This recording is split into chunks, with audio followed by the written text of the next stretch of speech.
everyone, and Happy New Year 2022.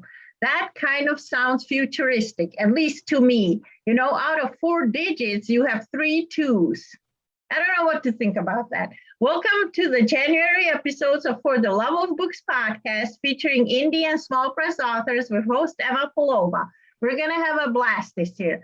Today, we will chat with poet Donny Winter, who will announce the details of his book giveaway of Feats of Alchemy at the end of the interview. Hello, Donny. How are you? Hello, I'm wonderful. Thank you for having me, Emma. Awesome. I'm glad you're on the show. And I read your raving reviews of Feats of Alchemy. So I would like to start out by reading one of them by Arthur Knitsky.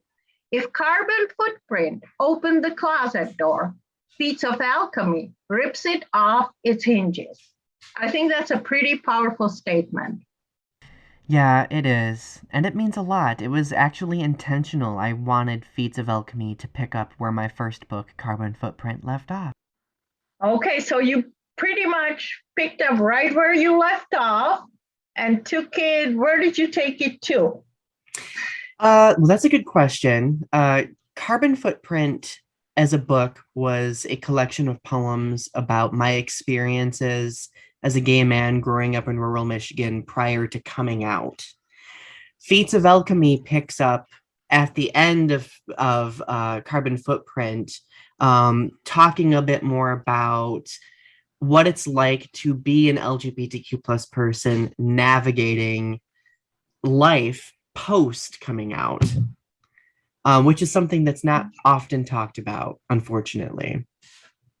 Okay, so that is the major difference between the two. I wanted to make that clear from the get-go. So what is it like navigating your life after stepping out? There are a lot of unexpected challenges to face, whether it be microaggressions.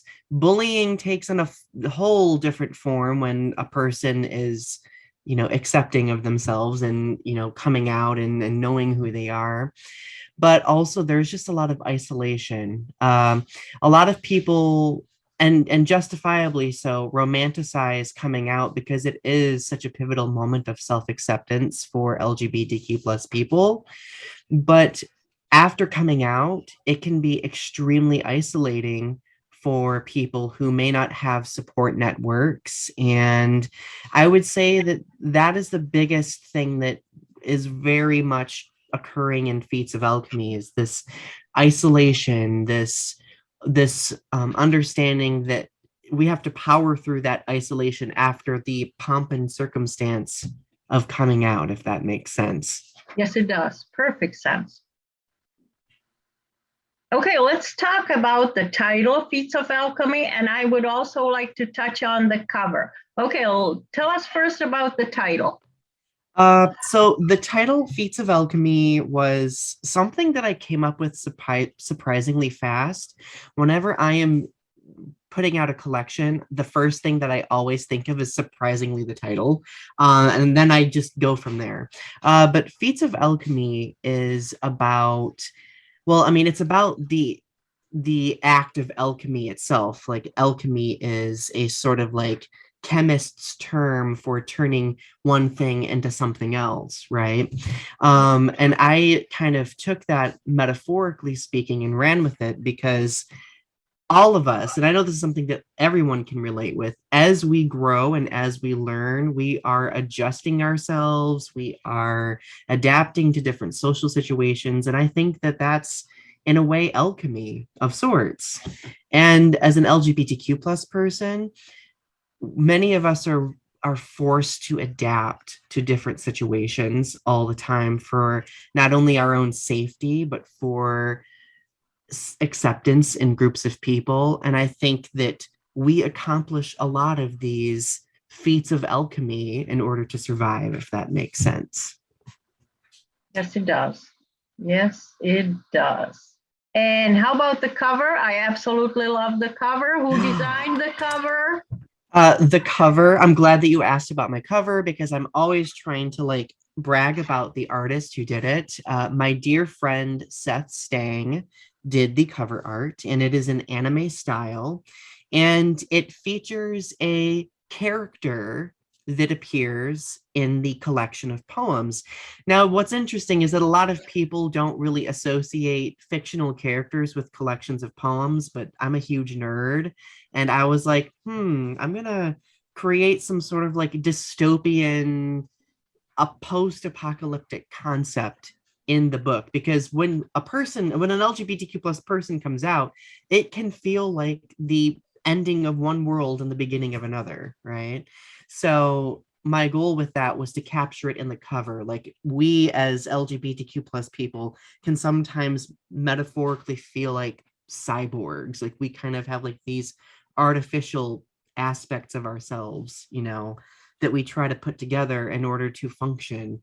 So that's where the cyborg looking anime character comes from on my cover. And the character, Soulless Arcane, right? Correct. Holding a globe, right? That's a globe? Correct. Yep. So he's well, actually I have been trying to use they them pronouns because I feel like they defy like the structures of sex and gender, but Soulless Arcane is holding a globe that has like a cityscape in it. And one of the primary things that you can see in that is a little sign that says sell yourself. Because unfortunately, when we are acting on these feats of alchemy in order to adjust to other people to make them feel comfortable, sometimes we're doing it at our own expense. And we are kind of like selling ourselves, if that makes sense, for other people. So I was not expecting that detail. My artist, Seth, surprised me with that, and I was a fan of that. It's absolutely fabulous and fits your collection amazingly. So what inspired the entire collection? I mean, what did you start out with?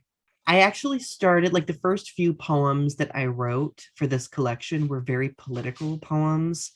I wrote one titled Snowflake, in which I'm just sassily like, yeah, go ahead, call me a snowflake for caring about people's right to exist, right? So I kind of went with there. Like, Carbon Footprint was kind of a very self-reflective collection, whereas Feats of Alchemy is more sassy. And a little bit more politically blunt. Like, I really think that it's important, once we find our voice, to actually confidently convey how we feel, right?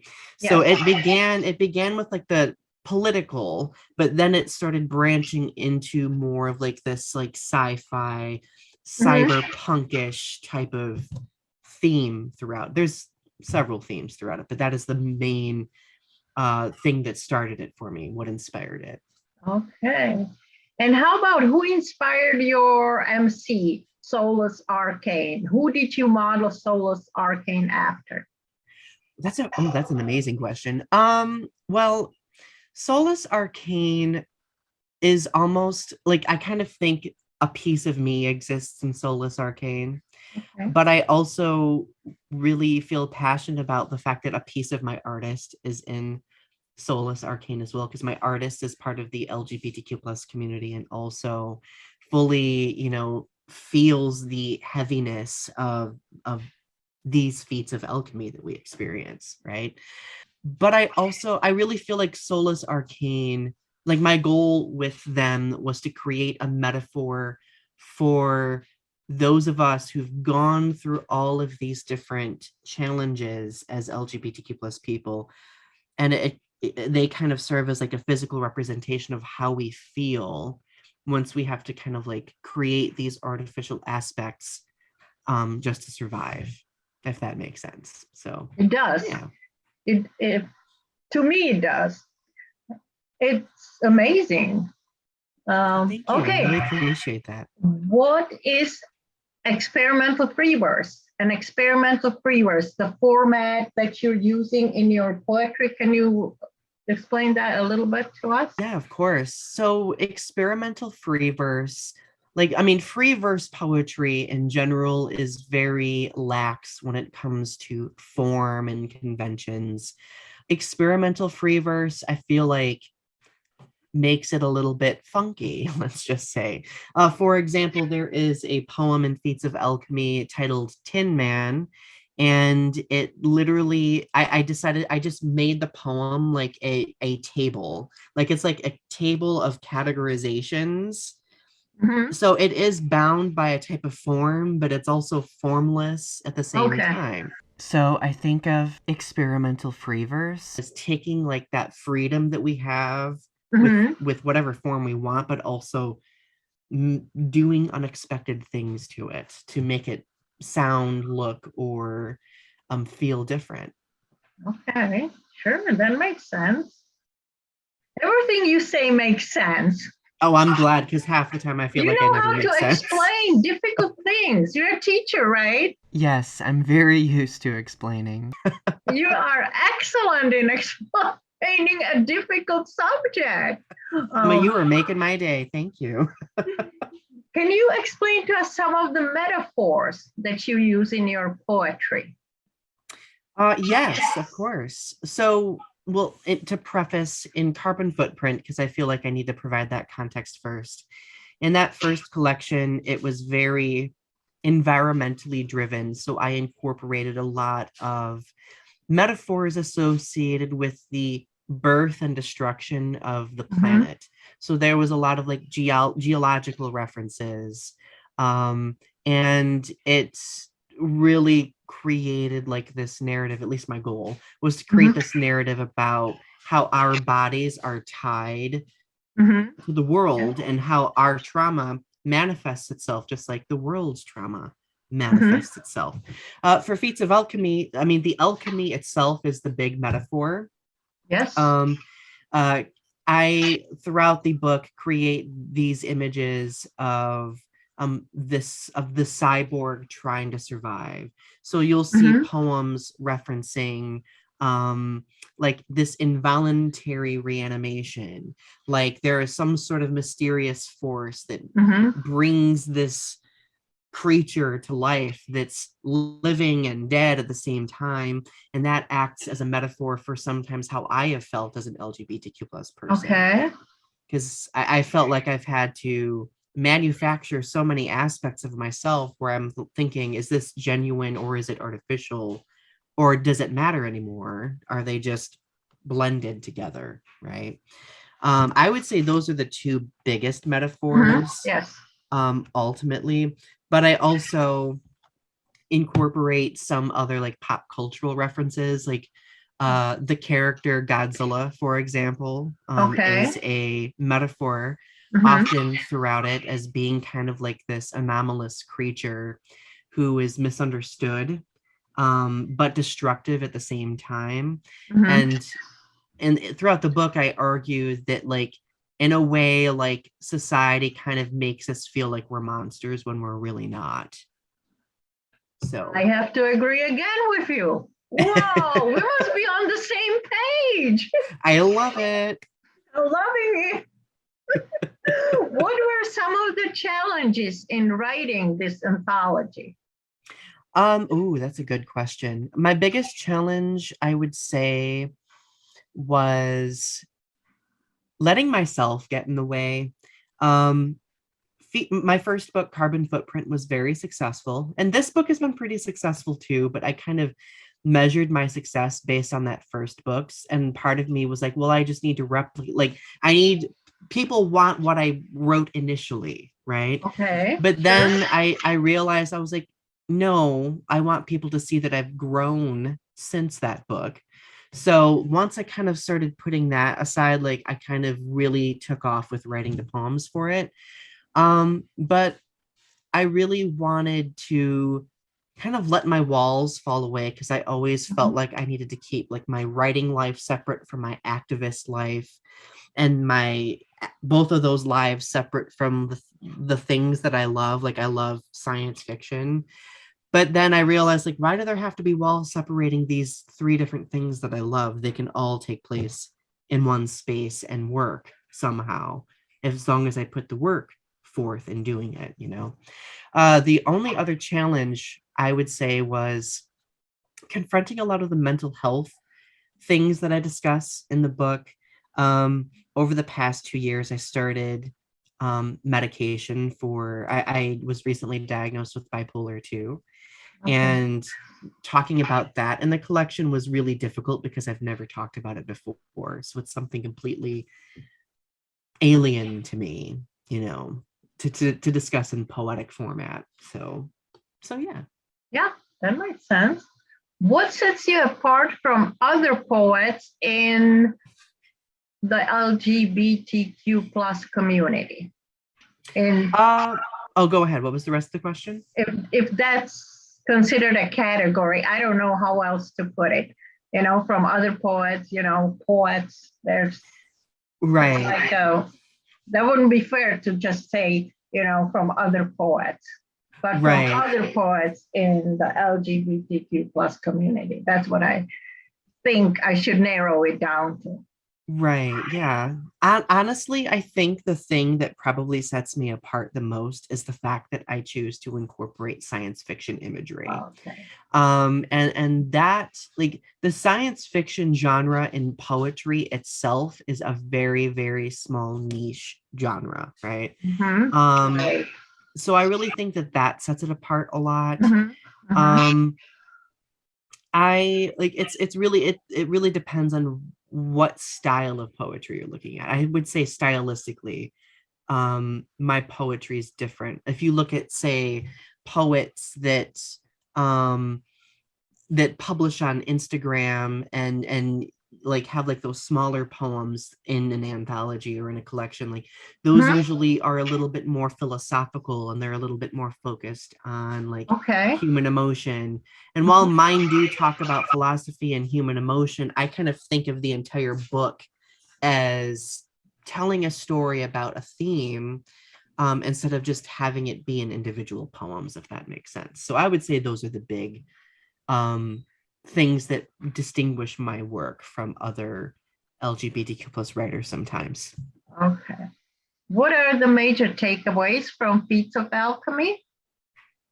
Ooh, the major takeaways. I would say that the biggest takeaway that I want my readers to feel after reading this is a sense of renewal. This realization that, yes, sometimes we might feel broken, sometimes we might feel like we have these artificial components to ourselves, but that doesn't mean that we are less than in any way.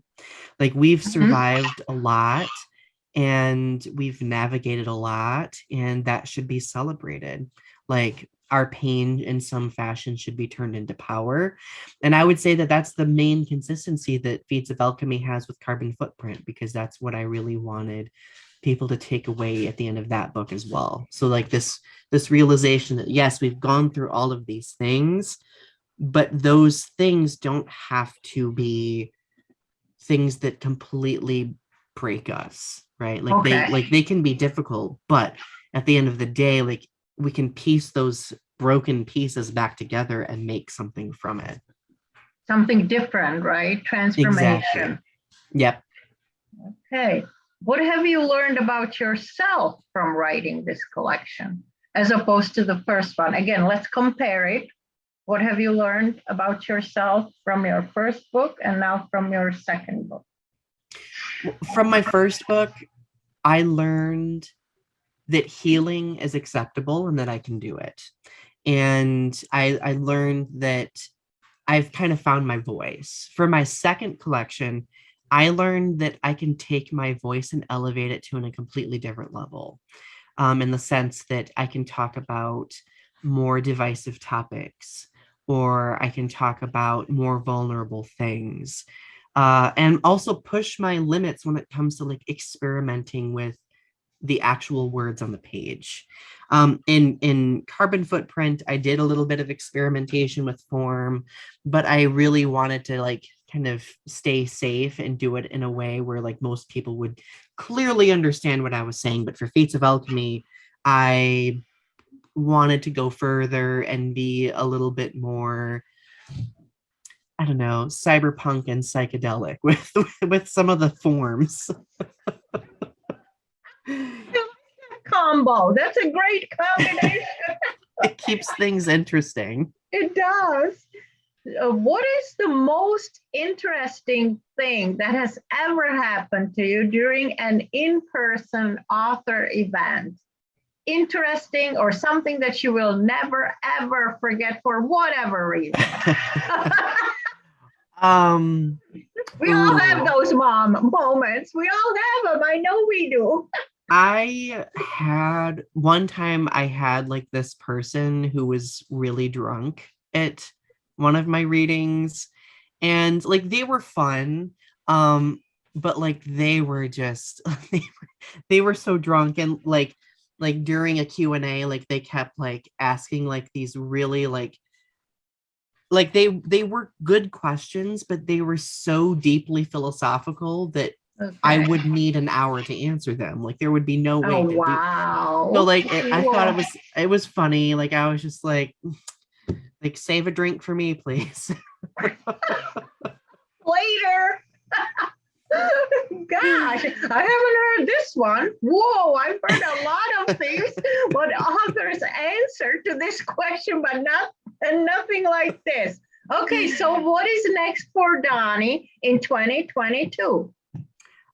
So this year, I'm going to be working on my third collection. It's not going to be out for a while because I don't think I can, like, I put out two relatively successful books in the span of 2 years, and that Oh, like the wow. marketing behind it itself Oh, was like yes. really tiring. Yes. So I'm going to take this year and just focus on writing 100% and doing readings and appearances like this one where I can at least talk about the work. um because it's like I don't know, I need to pace myself for the next one. Yes, I agree. I agree. Not that my first two weren't paced, but I mean like with the social rigors of what goes into putting out a book.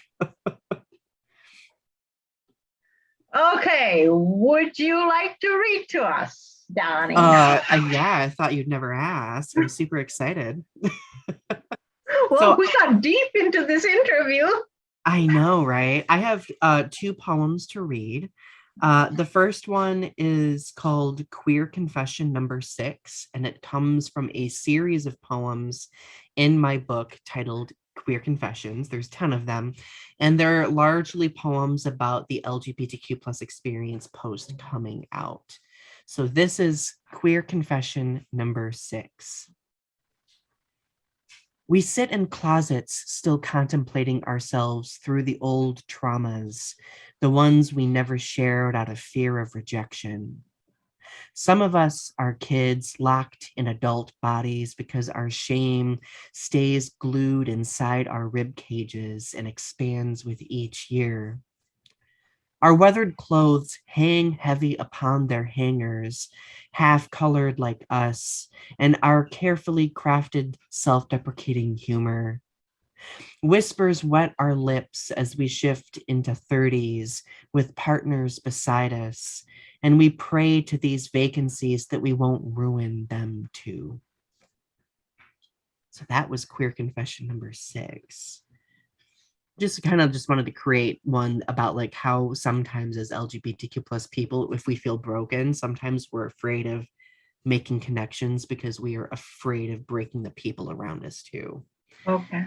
Yeah. The last one that I'm going to read is titled My Closet is a Chrysalis. And this poem is largely about connecting with future generations of LGBTQ plus people as they grow. My closet is a chrysalis. Dear kid, you're not out, and that's okay because one day you'll go from pacing gravel driveways to marching down cobblestone paths beneath marble archways.